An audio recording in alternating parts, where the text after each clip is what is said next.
भारत को खेलों की महाशक्ति बनाने के लिए प्रधानमंत्री नरेंद्र मोदी की अध्यक्षता में केंद्रीय मंत्रिमंडल की एक अहम बैठक हुई, जिसमें ऐतिहासिक निर्णय लेते हुए राष्ट्रीय खेल नीति 2025 को मंजूरी दे दी गई है। ये नीति वर्ष 2001 की खेल नीति की जगह लेगी और इसका मुख्य उद्देश्य 2036 ओलंपिक खेलों की प्रभावी तैयारी करना है।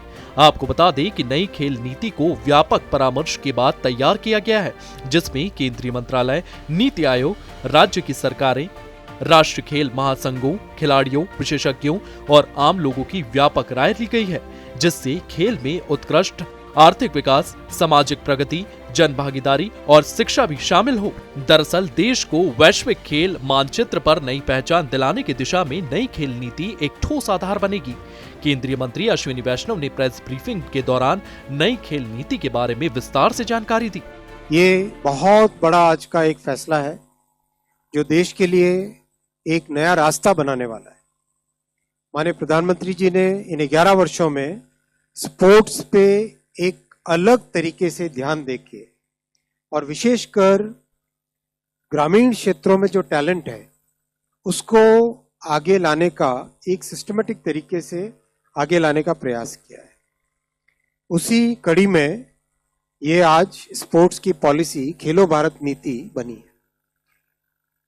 देश में सबसे पहले 1984 में स्पोर्ट्स पॉलिसी बनी थी, फिर 2001 में बनी।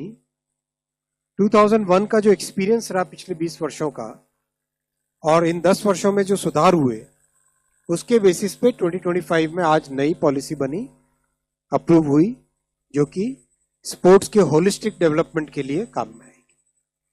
हम सब जानते हैं कि हमारे सामने एक विकसित भारत का बड़ा एक गोल रखा हुआ है प्रधानमंत्री जी ने पूरे देश के साथ। दरअसल भारत को खेल के क्षेत्र में ओलंपिक 2036 जैसे वैश्विक आयोजनों में मजबूत दावेदार बनाने के साथ ही खेलों को जन आंदोलन के रूप में स्थापित करना नई नीति में शामिल किया गया है।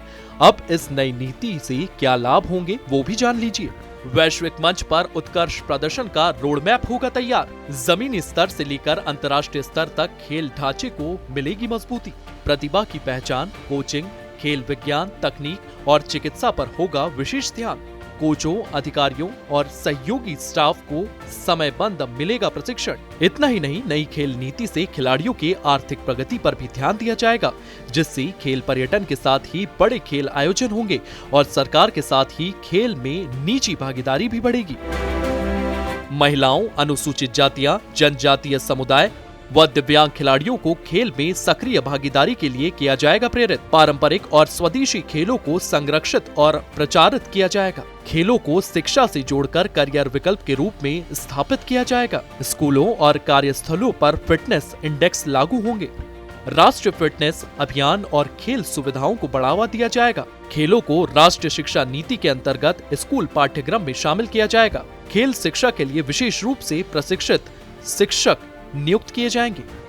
बहरहाल जिस प्रकार से हरियाणा के खिलाड़ी देश भर में तिरंगे की शान बढ़ा रहे हैं और प्रदेश सरकार भी हर स्तर पर खिलाड़ियों को प्रोत्साहित कर रही है, नई नीति भारत को न केवल खेलों में वैश्विक शक्ति बनाने में मदद करेगी, बल्कि फिट, समावेशी, सशक्त नागरिकों का निर्माण भी करेगी। ब्यूरो रिपोर्ट, सूर्य समाचार।